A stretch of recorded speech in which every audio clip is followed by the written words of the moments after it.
Na minha mão é mais barato. Ô, gente, olha as frutinhas. Tá tudo fresquinho e vai acabar. É só hoje, gente. Ô, dona Maria, chega aqui na banca. Então vamos fazer o seguinte, minha gente. Vamos baixar o preço que é pra acabar. Haja gogó pra vender esse negócio. Existe uma maneira mais eficiente de vender o seu produto. Anuncie na rádio. Ela fala por você.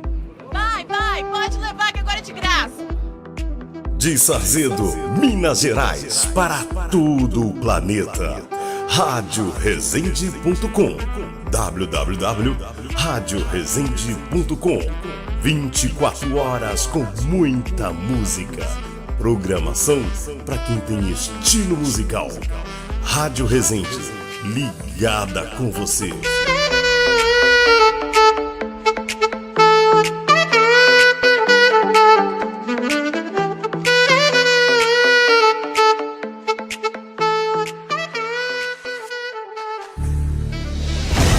Jornal do Brasil.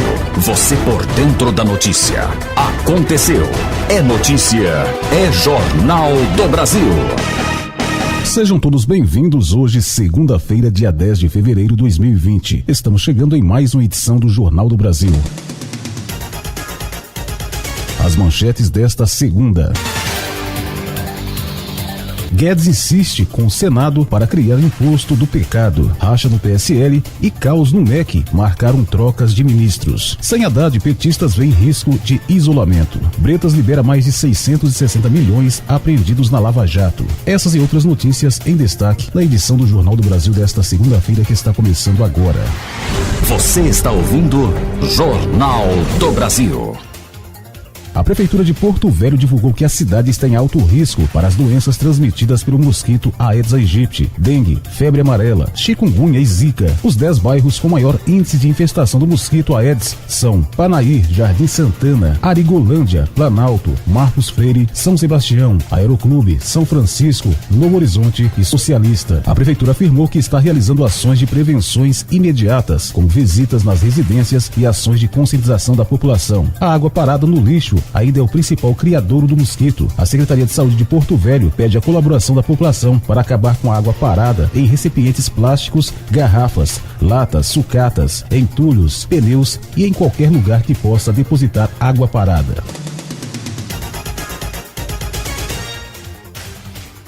A Secretaria de Cultura e Economia Criativa do Estado de São Paulo publicou no Diário Oficial do Estado a aprovação do registro das práticas carnavalescas paulistas como patrimônio imaterial do Estado. O Conselho de Defesa do Patrimônio Histórico, Arqueológico, Artístico e Turístico aprovou o parecer de forma unânime em reunião. Segundo a Secretaria de Cultura, a proposta inicial apresentada pela Liga Independente das Escolas de Samba de São Paulo solicita o registro dos desfiles das escolas de samba como patrimônio cultural imaterial. O Conselho, no entanto, decidiu que havia necessidade de elaboração de um plano mais amplo, capaz de garantir a salvaguarda e reprodução da prática, a preservação dos saberes e a perenização da memória coletiva envolvida. Você está ouvindo Jornal do Brasil.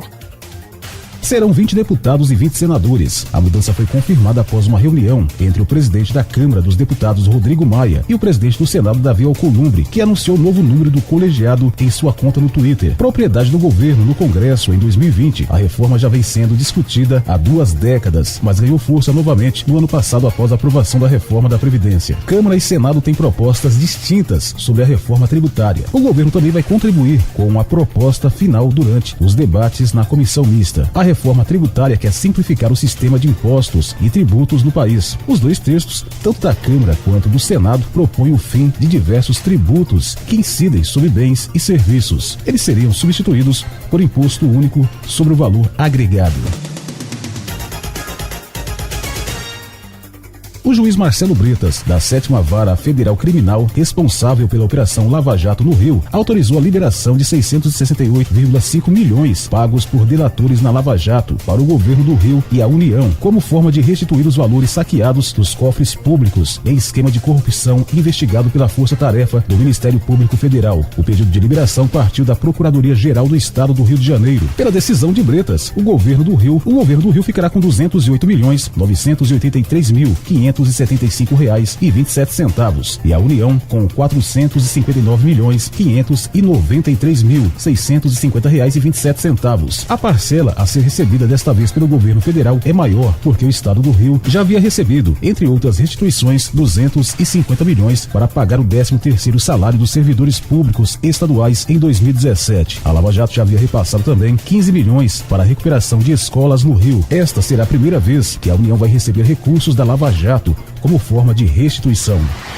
Você está ouvindo Jornal do Brasil. O risco de o PT ficar isolado na disputa pela Prefeitura de São Paulo é o novo argumento usado por petistas e aliados para tentar convencer o ex-prefeito Fernando Haddad a entrar na disputa municipal deste ano. O PT ainda não abriu oficialmente as negociações com outras siglas para as eleições em São Paulo. No final de semana, a direção nacional do partido reuniu-se para decidir a política de alianças do PT para 2020. No entanto, em conversas preliminares, os possíveis aliados do PT dizem que só aceitam apoiar o partido se Haddad for o candidato em uma chapa com a também ex-prefeita Marta Suplicy, sem partido. O presidente Jair Bolsonaro exonerou o então ministro do Desenvolvimento Regional, Gustavo Canuto. O ex-secretário especial da Previdência, Rogério Marinho, já foi anunciado como novo titular da pasta. A saída de Canuto é a 5ª mudança de ministro da gestão Bolsonaro. No entanto, caso ele não assuma nenhum outro cargo dentro do governo, ele será o 4º demitido pelo presidente, que já deslocou o então ministro Floriano Peixoto da Secretaria-Geral da Presidência da República para a presidência dos Correios. As 3 demissões marcaram importantes momentos do primeiro ano do governo. Gustavo Bebiano, Secretaria-Geral da Presidência da República, saiu após discutir com o presidente através da imprensa e das redes sociais. Ricardo Vélez Rodrigues, Educação, foi retirado a não conseguir controlar a pasta, enquanto o general Santos Cruz, Secretaria de Governo do Brasil, deixou o cargo por conta do desgaste com a chamada ala ideológica do governo. Você está ouvindo Jornal do Brasil. O ministro da Economia, Paulo Guedes, voltou a defender um novo imposto sobre as transações eletrônicas ou sobre produtos do pecado para reduzir a tributação que as empresas pagam sobre os salários dos empregados. Embora o presidente Jair Bolsonaro tenha dito em entrevista ao Estado que a reforma tributária propriedade, Guedes insistiu na estratégia que foi rejeitada tanto pelo presidente como pelo Congresso em conversas com senadores na última semana, segundo relatos obtidos pelo Estado. O imposto sobre pecados incidiria sobre produtos como bebidas alcoólicas, cigarros e alimentos processados com açúcar. Já o imposto sobre transações eletrônicas seria cobrado, sobretudo, das 5 grandes empresas de tecnologia: Google, Apple, Microsoft, Amazon e Facebook. Praticamente dobrou o número de mortes causadas pela Rota, a Força Policial de Elite de São Paulo. O número de ações letais durante as ações do 1º Batalhão de Choque da Polícia Militar de São Paulo, a Rota, cresceu 98% em 2019. Em 2018 foram 51 mortes. Em 2019, esse número subiu para 101. Contando as mortes ocorridas envolvendo policiais em folga, o número chega a 104. No geral, a letalidade da Polícia Militar Paulista subiu 2,6% em 2019. Foram registradas 867 mortes envolvendo agentes de segurança do Estado durante o trabalho ou em horário de folga. O número inclui 22 mortes causadas por policiais civis e corresponde a quase 1/5 de todas as mortes violentas registradas no Estado de São Paulo no ano passado, 3.837. Você está ouvindo Jornal do Brasil. 10 mulheres foram presas acusadas de participação em ala feminina de facção criminosa na região norte. A Polícia Federal ainda faz buscas para cumprir outros 4 mandados de prisão preventiva. A Operação Lâmpades foi realizada com mandados expedidos para Boa Vista, Roraima, São Paulo, na capital, e em Guarulhos e em Tauaracá, no Acre. As investigações apontaram que a facção acreditava que mulheres estão menos expostas e correm menos riscos de serem presas. Por esse motivo, passaram a receber papéis de maior relevância dentro da organização. De acordo com a polícia, a área feminina atua em áreas tidas como estratégicas, como controle e guarda de drogas e armas de fogo, e facilitando o relacionamento entre criminosos dentro do sistema prisional com os de fora.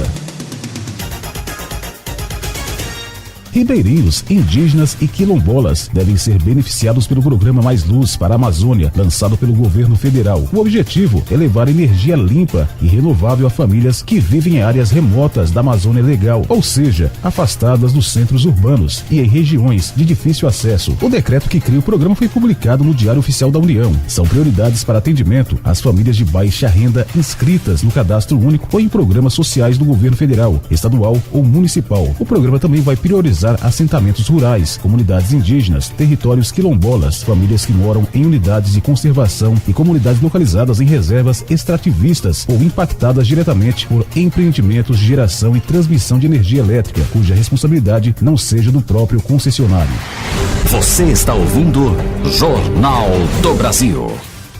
1.132 empresas foram abertas em janeiro no Distrito Federal. O número é 64% superior ao mesmo período de 2018 e 58% a mais do que no ano passado, quando a Junta Comercial do Distrito Federal ainda estava sob gestão do governo federal. Com o aumento da abertura de empresas, houve uma queda no encerramento dos negócios. Em janeiro deste ano, 598 empresas foram fechadas. No mesmo período do ano passado, 702 negócios encerraram, de acordo com a Junta Comercial. O atendimento 100% digital é a aposta do órgão para facilitar essa abertura de empresas. Hoje o processo que levaria até 7 dias é resolvido em horas, como explicou o presidente da Junta Comercial, Anaide Sariedini.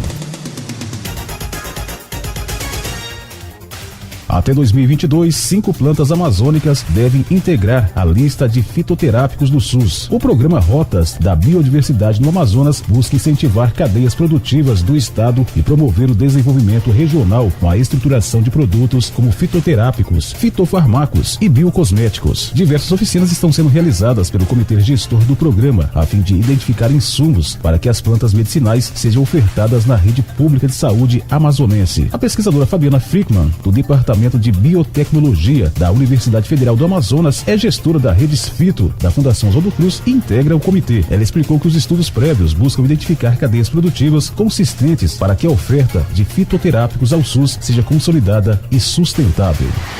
Você está ouvindo Jornal do Brasil. A Prefeitura de Belo Horizonte dará início hoje, segunda-feira, à campanha de vacinação contra o sarampo. O público-alvo são crianças e jovens entre 5 e 19 anos que não foram vacinados ou não tomaram todas as doses. A campanha vai acontecer até 13 de março em todos os 152 centros de saúde da capital. O objetivo é vacinar cerca de 180 mil pessoas e aumentar a cobertura vacinal na cidade, informou a PBH. A faixa etária com menor índice de vacinação da segunda dose atualmente é de adolescentes com 15 e 16 anos, 29,8% de proteção, seguida por aqueles com 13 e 14 anos, 57%, e jovens entre 17 e 19 anos, 67%. Vale ressaltar que nenhum caso da doença foi confirmada este ano em BH. Agora, no Jornal do Brasil, placar esportivo. Procura-se lateral direito, zagueiro e centroavante. Informações: Rua Buenos Aires, 1260, bairro Água Verde, Curitiba, Paraná. Após reavaliação interna no novo orçamento, o Atlético Paranaense está no mercado em busca de 3 peças para definir o elenco que julga ideal para iniciar uma temporada cheia. É um ano no qual o clube disputa Supercopa do Brasil, Libertadores, Brasileirão e em que defende ainda o título da Copa do Brasil com o time principal. A separação entre os elencos é a chave. A equipe de aspirantes que disputa o Paranaense deve continuar a indicar jogadores para o time principal. O Corinthians emprestou Júnior Sornosa à LDU até o final da temporada 2020. No contrato entre as equipes, o clube paulista fixou o valor para opção de compra após o período de empréstimo em $5 milhões, aproximadamente 21,4 milhões na cotação. A informação foi revelada por Esteban Paz, dirigente do clube equatoriano, ao site local El Comércio e confirmada pela Gazeta Esportiva junto ao Corinthians. Júnior Sornosa foi emprestado sem nenhum custo. O problema é que eles, Corinthians, nos deram uma opção de compra de 5 milhões. Então o teremos apenas um ano, lamentou o presidente do comitê executivo da LDU. A LDU já deu indícios de que não exercerá opção de compra de Sornosa. O atacante Ione Gonzalez chegou com moral no Corinthians. A expectativa internamente é que o colombiano seja titular absoluto no ataque alvinegro. Segundo apurou o All Sport, a cúpula alvinegra pensa em regularizar o atleta o mais rápido possível, inclusive nesta semana. Entretanto, os dirigentes corintianos entendem que o objetivo talvez não seja alcançado rapidamente, já que a burocracia é maior quando se tratar de um atleta estrangeiro que estava na Europa. Ione Gonzalez pertencia ao Benfica de Portugal. O Atlético Mineiro fez um jogo para se esquecer contra Unión Santa Fé na Argentina. A equipe hermana aplicou um placar sólido de 3-0 sobre os mineiros com gols de Cabreira, Walter Bou e Carabarral, complicando a vida do Galo na partida de volta no dia 20 de fevereiro em Belo Horizonte. Os mineiros terão de vencer por 3-0 para levar a decisão da vaga para os pênaltis, ou 4 gols de diferença para conseguir seguir na competição internacional. Todavia, o que se viu no estádio 15 de abril mostra que o Atlético terá de trabalhar muito para melhorar a produção da equipe. A crise financeira e a queda do Cruzeiro à Série B provocaram um grande êxito de jogadores da Toca da Raposa 2. Alguns procuraram a justiça para receber valores pendentes e rescindir seus vínculos unilateralmente. Outros buscam acordos. Houve ainda os casos dos que descartaram simplesmente disputar a segundona. A esses, o técnico Adilson Batista mandou um recado durante a entrevista. Mas no ano que vem, vão pedir para voltar e eu não quero. Deixar bem claro, disse. Foi o caso, por exemplo, do lateral direito, Orejuela. Em dezembro, o colombiano teve metade dos direitos econômicos adquiridos pelo clube, por 1,5 milhão, ao Ajax da Holanda. Apesar disso, ele informou à diretoria que não queria defender o Cruzeiro em 2020 para evitar uma desvalorização na Série B. Você ouviu Placar Esportivo. E o Jornal do Brasil desta segunda-feira, 10 de fevereiro, fica por aqui. Para você, um forte abraço, tenham todos um excelente dia, uma ótima semana e a gente volta a se falar amanhã. Você ouviu Jornal do Brasil.